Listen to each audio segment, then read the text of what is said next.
Another day, another life. So, good morning pala sa ating lahat dito. Ayan, kakagising ko lang noon. Then, nagligpit na ng mga pinaghigaan tuwing umaga. Tuwing umaga, ayan.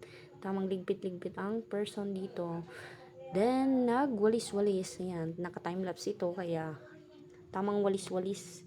Then, ayan, hinayaan ko muna yung bata mag-taob-taob. Then, ayan, nahihiya pa yung kapatid kong kumain pala.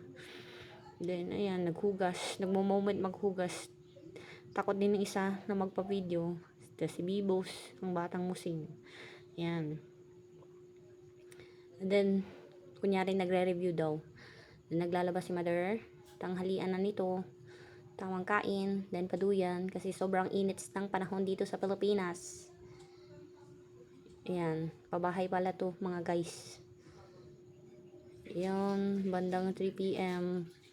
Nagtambay sa labas kasi sobrang